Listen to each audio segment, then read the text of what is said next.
Yeah. All right. So there will be colourful language, but I promise I'll keep it to the F word and not the C word. I don't think we need to go to C words. So yeah, it's a perfect thing for me to talk about because for people who know me, they sort of know that I'm pretty well. I've become entangled in this whole climate change debacle of late, and so I'm really passionate to talk about critical. I'd like to say you can't do motion graphics on a burning planet. This is more for me to remind myself of what we're going to talk about, but this is some of the stuff we're going to go over today. So we're going to start with the damning climate report, just to brighten everyone's mood. And then we're going to look at the concept of we're fucked versus we've got this. A brief history of me. We're going to look at a woke analysis and sense of self. And then we're going to introduce a new prick empowerment methods, the idea of social norms, reasons to be optimistic, and then we're going to finish with what can I do. So if I look at that image there, I kind of think like, well, that's probably like 1970. There was, some rumblings at that stage, and my dad was at similar age to me, he was slightly younger. It was talked about. And then 1990s maybe, it was a bit 50-50, it was uprising, people still deny us, and now we've hit this stage, the climate crisis, where that strip on the right-hand side, I think we're absolutely right to question all the science. We should always question the science, not take things as gospel. But you cannot deny where we've got to with the reality of the situation that we're in. Now I'm going to shamelessly use some video images of my kids because I think they're insanely cute. Watch this one here a minute when he drops his biscuit. It's absolutely good. But the point about showing pictures of them is it's a very real thing. So we talk about net zero 2050 like it's some faraway thing. It doesn't really mean anything. But Bobby, he'll be 32. Hex will be 29. They'll be having kids of their own. Like these time frames are real. Like 2100, we'll talk about in a minute. It's not that far away. They'll be having kids and their kids. Like we need to think about generation gaps rather than just these figures that we talk about. Let's think about what that actually means. So yeah, here's the damning climate report. If we do nothing right now, our current status quo, if we just keep it, we will hit 4.4 degrees of warming by the end of the century, 2100, which everything dies. There's no way of sugarcoating that. Everything dies.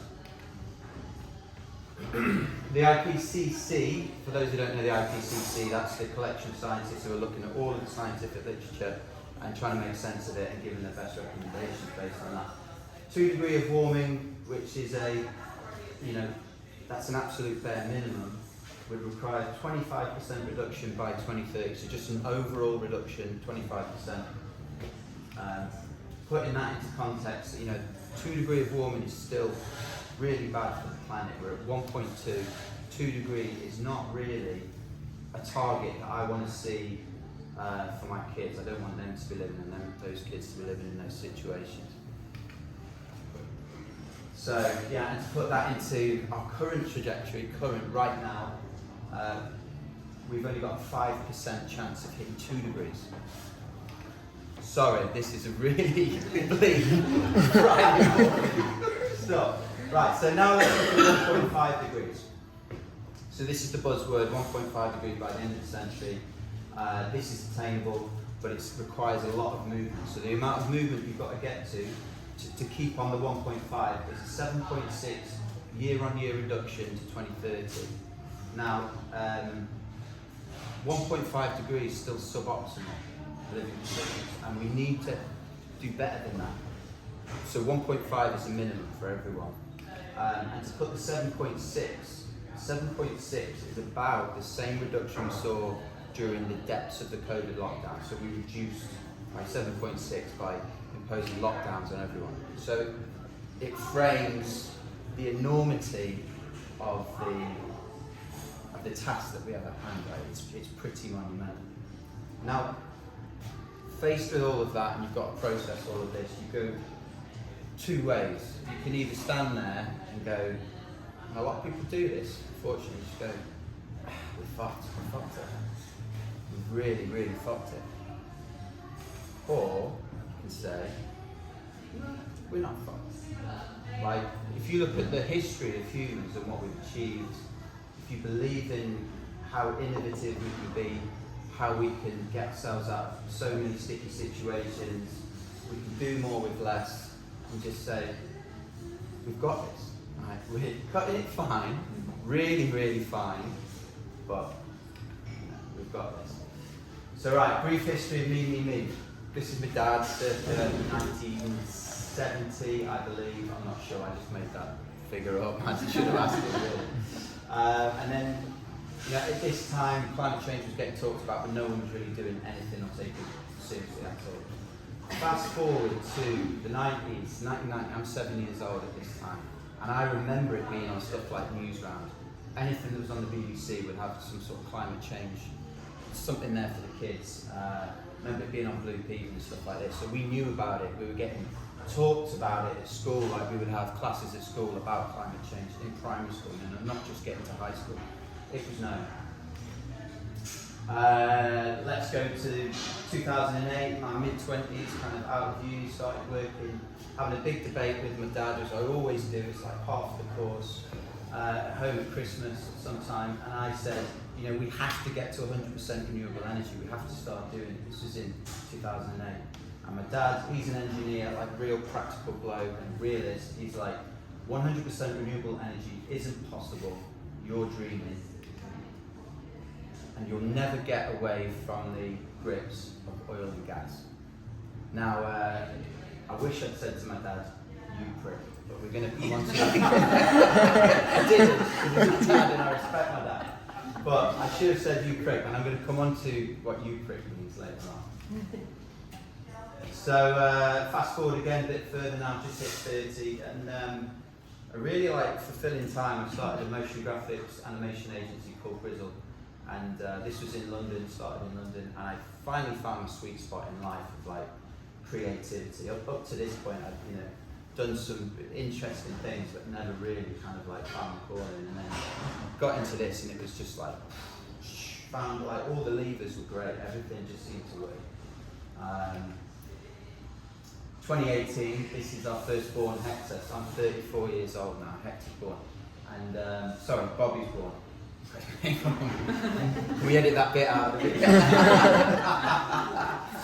So Bobby was born in 2018, and no doubt it had a profound effect on my life. And 1 year on from that, I decided to get involved in XR. So this is the October uprising in 2019. This is outside Westminster, and at some point during that day, I decided to sit in a tent and put myself up for arrest. Now it's kind of I was an absolute flash in the pan XR demonstrator. I just decided, a couple of weeks before to go down, didn't know anyone, turned up, got chatting to people, turned up on the train from Sheffield, and then the police come in, and what they do is they go, right, we're breaking down the demonstration of bullet section 14, something like that, and then the XR rebels go, right, who's willing to get arrested? So I was like, yeah, all right, yeah, okay. So I was just sat in a tent, and it's it's pretty boring, right? And the arrest, by the way, was the most middle class kind of polite arrest you've ever seen. The police would come around looking to see who's in tents, and then they go, right, are you going to stay in the tent? And then you go, yeah, I'm probably going to stay in the tent. And they go, okay, well we'll be back in a minute. And then they go around checking all the other tents. And while I'm sat there, I'm bored, I'm on my phone, I'm actually looking through my emails, checking through jobs, keeping up with correspondence, because you might as well. And this is a job that we were doing for BP at the animation studio. And I was it was a moment where I was like, oh my God, what are you doing? And interestingly, someone who worked on that job called Gabriella Ditton, she was glued to something in London. She's a hardcore activist, and she works on doing the motion graphics on this job. And I was like, whoa, this is kind of weird. We need to make some changes. So anyway, got arrested, got took to Wembley police station, stayed in itself for maybe like not more than 2 or 3 hours. Almost got the last train home, but just missed it at Euston and had to stay in London. But that was it. That was my flash in the pan XR career, I guess.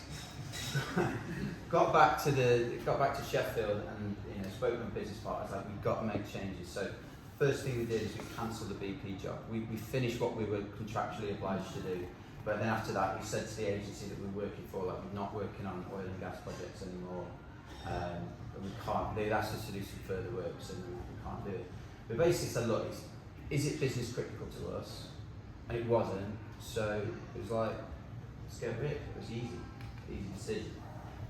Back to my dad, right? We're having a debrief about the crazy workings with XR. And he's like, what are you doing, XR and others? If you want to fix the climate, you don't go and join them. I was like, no, Dad, like, demonstration is really important. And then later on in that day, after our arguments, we always like to have a big sort of argument. My wife doesn't understand it, but I find it fulfilling. It's kind of weird. We're having a few whiskies and beers and that, and he was a little bit well oiled, but he said this, and this was poignant. He said, my biggest regret is leaving this planet for your generation to sort out. And I was like, whoa, you've had some beers there. So 2020, that's into the following year, we're like, what more can we do at the studio? And we started offering our services out pro bono to projects that we just like. We started doing our own sort of studio passion projects, which are climate change charged. And it was such a good move. It was like fulfilling work. We, maybe losing out on a little bit of money here and there, but it was like so fulfilling. But then the knock-on effect of that is we picked up, this is a job we did for the ENA, and we picked up more clients in that field. And there's good paid work in there, and we like really good creative release on all those projects. So that was a really good move for us to do. It's worked out well. We then, a year later on, we looked at all our own emissions and got them calculated by a consultant, tracked everything that we'd done since the dawn of Grizzled Time, like 2014 when we started, all the way up to 2020, 2021. We calculated all those emissions and then set about trying to expunge them. So we worked out that we'd emitted 60 tonnes over the course of that, was that 6 years or something. And then we went about and got carbon offsets to over offset what we've done. And then also like set about a load of other policies, like we stopped flying, that's caused some issues on a few jobs, but actually there hasn't been any fallout from that. People just go, okay, we'll work with that stance, renewable energy contracts, yada yada. People are interested, have a read of the report. There's like, the way it's written, there's not much text to take in, it's just like, it's a fact. But that was a really interesting process to go through, is to like carbon footprint your business, and then you go, oh my God, I didn't realise there's so much embodied energy in a computer or something. Like all these revelations came out of that, which were eye-openers to us. Here's some of the projects that we invested in for carbon reduction, and then they were the nature-based projects, and then we also invested in direct air capture, which is like an insanely expensive and controversial, to be fair, technology, but it directly sucks carbon out of the air. And doing all those things, we got to net negative 35% carbon. This is a direct air capture facility out in Iceland. Yeah, it's Climeworks in Iceland. So we did all of that. 2021, second son comes along, Hector's born, and like, second son was born, and I'm still like, stuff's going on. And especially at that time, the year that Hector was born, in that summer, America's burning on the left-hand side. It was like horrendous forest fires that unprecedented levels I'd never seen before. And at the same time, in Germany, they've got the worst floods, like 400-year, 500-year flood event. And it's the mechanism that caused that is absolutely been predicted by climate change models, because the weather patterns slow down during climate change. So the hot weather that America were getting was because this big area of high pressure was just staying kind of like dormant and stagnant in the area, and having weeks and weeks of hot weather, causing these forest fires. And the exact same mechanism caused the floods in Germany, because where you'd normally get a rain pattern come in for like, I don't know, 24 hours, you're like, it wasn't that heavy rain. This stayed around for 3 days and just kept on going, the same level of rain. So I was like, I need to do something. And particularly on the right hand side, I had a phone call from a friend in Germany, and he's a tree surgeon. Essentially gets paid to cut down trees, which is kind of like, you know, a climate activist with a friend who cuts down trees. But it's his job, and he ventured out during the horrendously dangerous weather to go to a client's property where the local water board were trying to get onto the land to flood the land, which had a derelict house on it, and they were getting permission to do this because in flooding the land they could save the town from absolute definite destruction. So I was like, oh man, all this stuff was going on, and I'm thinking, get out there again, go out, go XR, go demonstrate, go, you know, put yourself up for arrest again, civil disobedience. And I said to my wife, you know, I want to go do this, and I think I might want to get arrested again, and be part of it. And she's like, nah. She's, you know, I don't disagree with what you're doing, but you've got 2 kids now. You getting arrested might give you jail time, etc. No chance. So I was like, oh yeah, she's right. She's always right. What can I do? So this then led to thinking about, we started a new business called Neg 10. We kind of encapsulated everything that we learned from decarbonising the animation studio down into this methodology formula, which is like watertight, defensible in core way of getting to net negative emissions. I'd love to talk to people about that, but we've got a lot of traction in Sheffield for that. By the way, starting a business in Sheffield is amazing. There's so much support, and in that support, we got talking to the unis and stuff, and learning about particularly carbon tracking software. We found this other hole in the market which we're now exploring called mycelium. Again, I haven't got time to talk to you in depth about all those stuff, but like super interesting. And that's my focus right now is on mycelium and getting that off and away. But it kind of came full circle. Through mycelium, I decided to go attend Climate Tech Forum, which is part of London Tech Week. And this was earlier on this year. And I'm arriving there on my smartphone, Google Maps. I get to the Queen Elizabeth Centre. I'm like, oh, here. And then I look around, and it's right outside Westminster Abbey, where exactly 2.5 years ago, I was getting led away in handcuffs. And I was just like, you know, quite a poignant moment. I was like, that's kind of weird. But yeah, that's brief history of time for me up until now. And I like to analyse this in a simple graph, which I'm going to explain now. So this is like level of wokeness, which when I explained to my wife last night, she didn't know what woke meant. So if you don't know what woke meant, it just means like, I don't know, social enlightenment, but it's a bit of a derogatory term if you're like, ooh, part of the woke crew. But if we look at level of wokeness through time, this would be like being born, this would be the Blue Peter years, news round, and then I guess there's a little bit of a trajectory up during uni. You meet some interesting people who are politically charged and motivated and that sort of thing. And then first son is born and shoots up. Now, I'm not saying that everyone needs to go out and have children to do that, but that's something happened within me, such that from those years onwards, it's had a profound effect on me. And what I put this down to is the idea of sense of self, right? So, sense of self is everything that you feel about yourself, that all the values that underpin you as a person, that's your sense of self. And to put this into context, or to give an example of this, if you ask me about my sense of self on like lateness and being late, I would go, I don't like being late, but I am a person who's sometimes late. But if you ask my wife, she will go, I'm never late. And to be fair to my wife, she is never late.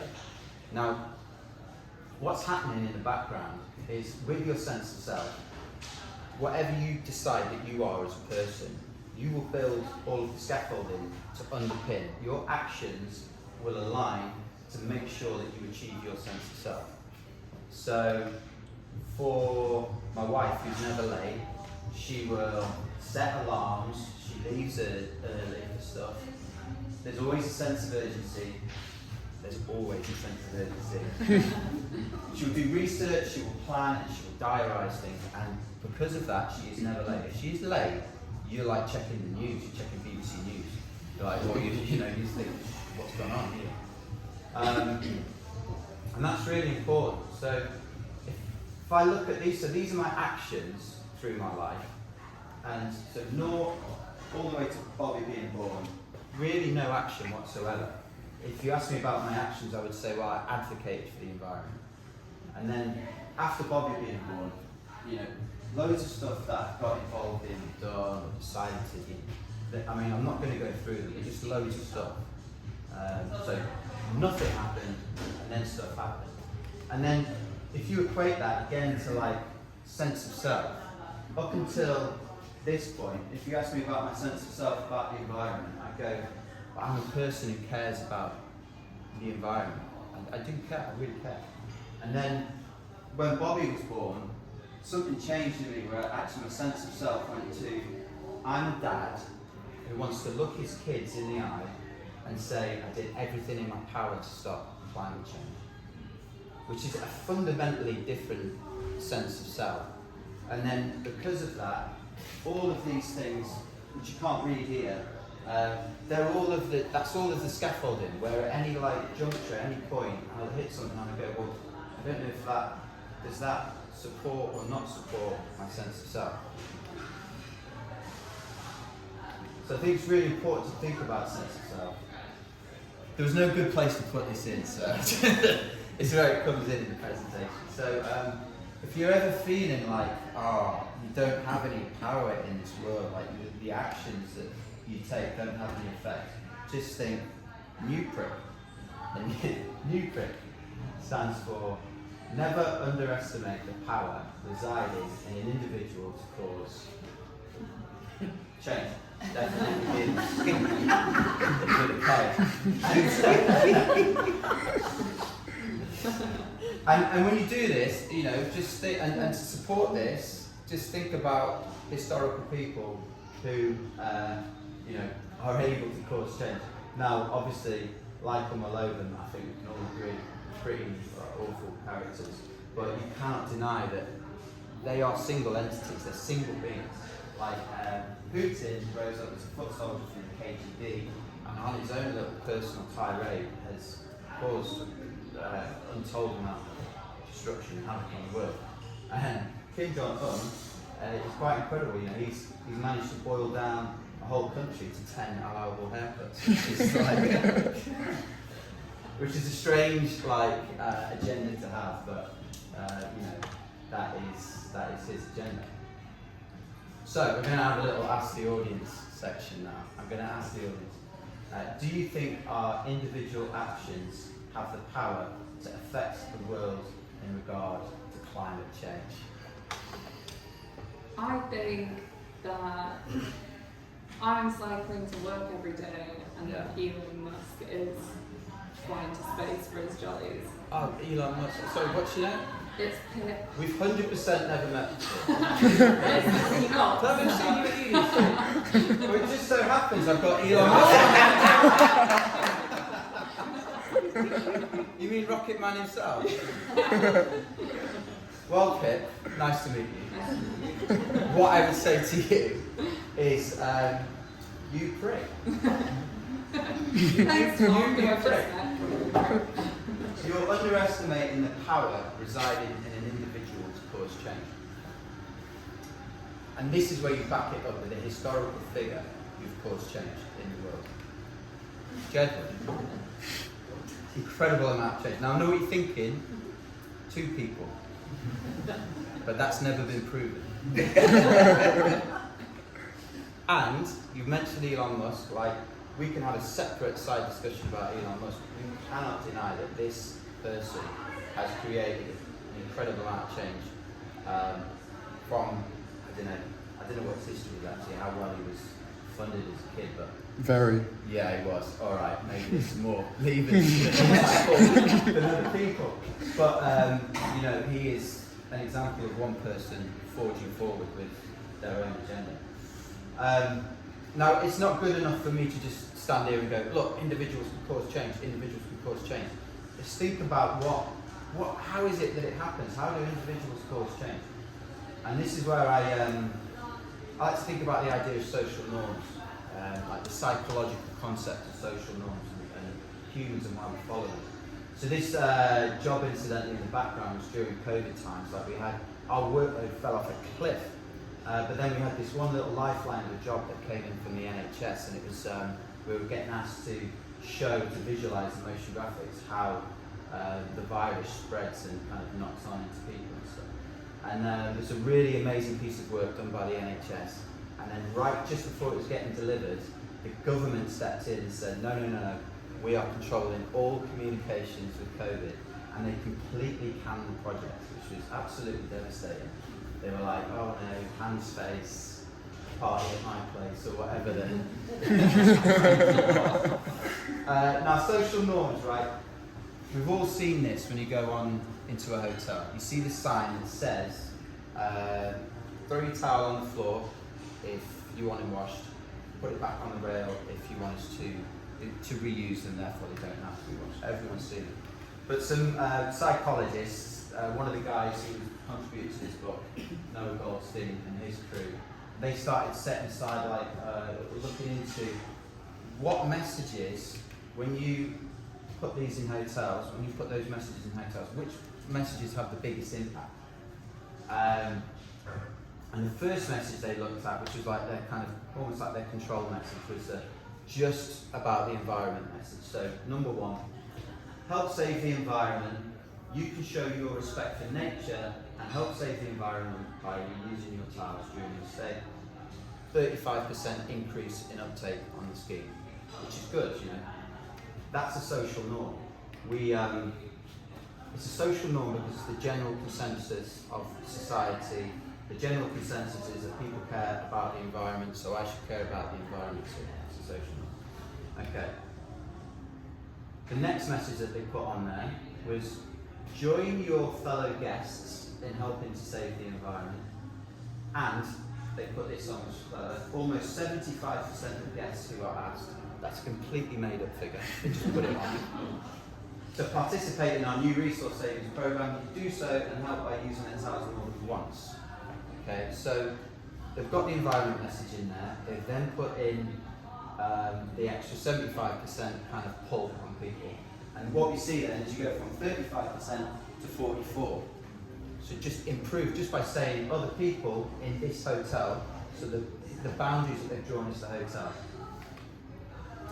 That's called a descriptive norm, and what it's saying is what our peers think matters more than our own core beliefs. Like, we are just trying to align ourselves with everyone else. So you get a plus 9% from before. Now this is good, but this is really intriguing. They went further on another study, and this is the message that got the biggest response.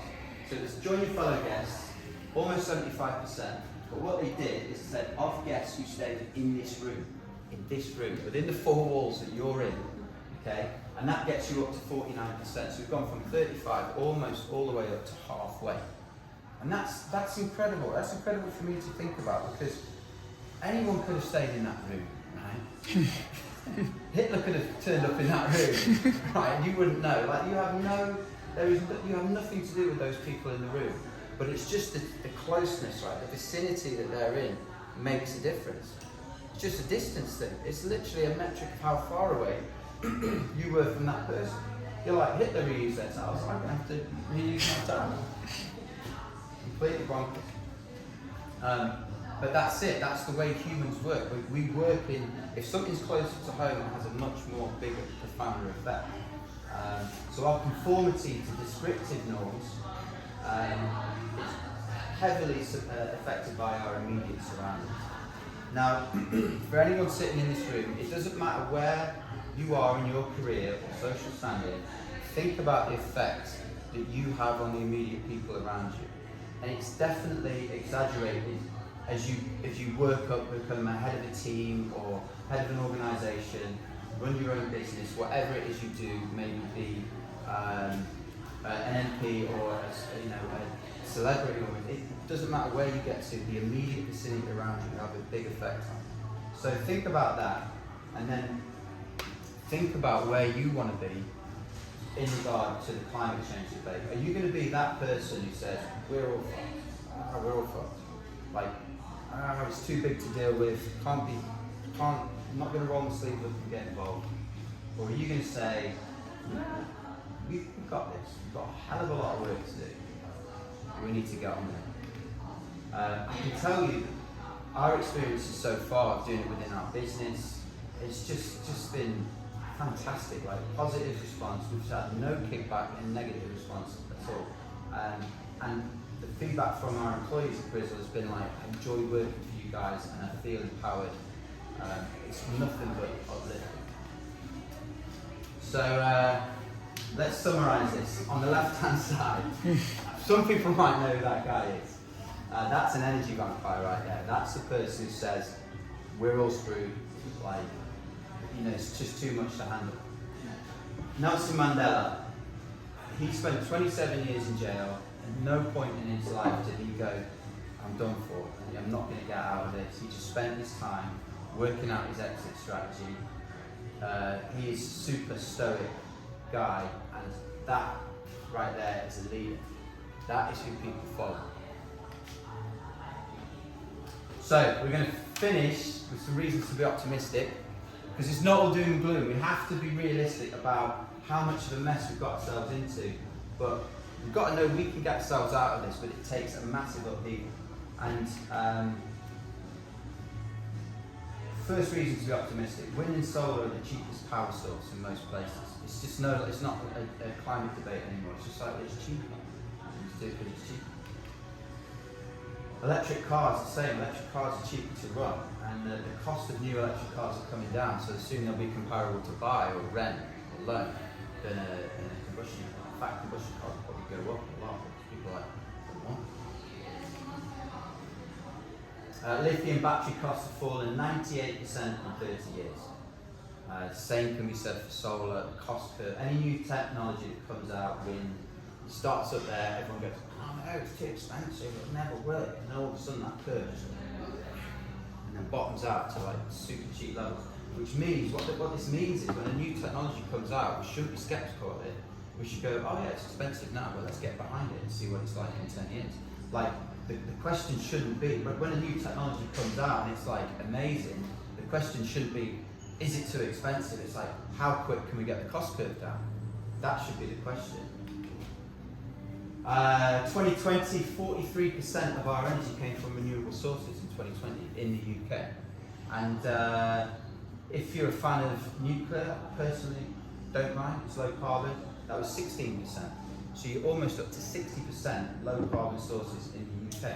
The national grid think we can get to 100% renewable sources by 2040. And that's probably an underestimation. There's probably room there to get to 2030, if we ramp up the speed. For people who are working in marketing, particularly important, some of this research. This is New York University. I don't know if you can read that well, but in 2019 they did a study. They found out that sustainable products grew 5.6 times faster than those that were not sustainable. And then they redid the study in 2021, and they found that 5.6 had gone to 7.1. And it doesn't matter, you look around the internet for these figures, they pop up wherever you go. All of the consumer research is sustainability wins you new customers. IBM, 6 in 10 customers changing their purchasing habits to reduce environmental impact. ASOS, a quarter of customers make decisions based on sustainability credentials. This is about the rise of greenwashing. So this happened earlier on in the year. Innocent fruit smoothies with their lovely, lovely branding. Plastics Rebellion got into their head offices and caused a ruckus. At the same time, this is all centered around an advert that they brought out, which was an animated advert, which was, paying me because it was a brilliant advert. It was like such a good bit of animation. But the animation was essentially saying, drink an innocent drink, it's good for the environment to drink an innocent drink. And Plastics Rebellion are like, it's in plastic packaging, like, how can that ever be good? And they complained to the ASA. The ASA, within 3 weeks, banned the advert. Like, they said, no, that's not good enough, we absolutely uphold your complaint. And that's brilliant. Like, some people don't like people getting called out for greenwashing, because they'll be like, oh, they're trying, you know, they're doing something good. And to be fair to them, you know, they're doing some things good. They're a certified B Corp, carbon neutral by 2030, 50% recycled plastic, etc., etc. But people say that's not actually good enough. You know, if you truly, you know, climate positive, you should have a carbon negative product, and then maybe you can advertise that, and that's the new standard you can get to. So I think it's good that we're raising these standards in things like greenwashing. So finally, what can I do? Sitting here, there's loads of small things that you can do. I don't think there's any point in talking about those small things. I think just make the decision of what sort of person you want to be moving forward and what stance you take. Are you going to be the energy vampire, or are you going to be like Nelson? And this is a completely obscure reference, because this is in What We Do in the Shadows, when Colin, the energy vampire, meets his nemesis, who's the female energy vampire. It's a great episode. Or are you going to be someone suffragette? You know, what side of history do you want to take? And when you make that decision, whatever decision it is, doesn't matter. Write it down, which is an interesting thing, because if you write something down, you're 4 times more likely to follow through with that statement. So people do it at New Year. Write down your New Year's resolution. If you write down your New Year's resolution, it's shown that you will 4 times more likely. Incredible. Write it down on your LinkedIn. Think about if you're owning and running a company, head of a team, do a sustainability report, because you have to do that. Think about areas you can, even if it's on a post-it note, write it down. And then finally, this shouldn't really be a politically charged thing, but it is. 17th of December 2024 is when the next vote is that's the latest the vote can be, you know, depending on what happens. That's a super, super important vote for everyone. You know, I'm not going to get into like politics. I think it's just important that we engage and vote. It doesn't matter who you vote for, that you had to think about it, you discussed it with people maybe, and you vote. We shouldn't also, like the Brexit debate, this car crash, we just had this kind of like, you're wrong, we're right, we had this whole debate. And I think where we went horrendously wrong is no one went, let's sit down and have a chat, let's not shut each other down, let's listen to each other, because the Brexiteers and the Ramones probably would have found a lot more crossover than they realised and what they actually wanted together. And I think that's where we need to make sure we don't go into the pitfall with that and how we vote and stuff like that. And the discussions that we have with climate change, we need to make sure we don't go down that avenue. But super important day, ladies and gentlemen. That's me finished.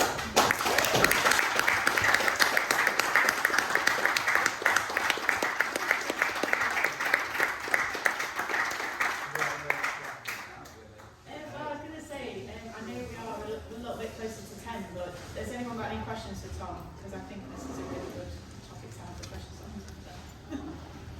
Any real questions instead of planted ones?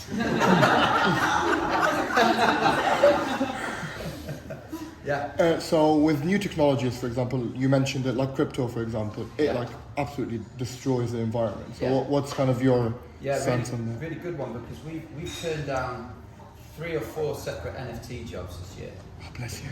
Yeah, because it's based on Ethereum. So for those who don't know about blockchain, so I'll try and boil it down quickly. Blockchain is based on a few different technologies like that. Bitcoin is the worst energy intensive method. You have to have computers burning, churning through energy. Ethereum is not quite as bad, but still pretty bad, right? So most of the NFT tech is based on Ethereum. And Ethereum keep on talking about going to proof of stake rather than proof of work, which essentially means proof of work is call that 100% use. Proof of stake will drop them down to 0.02% of their original energy use.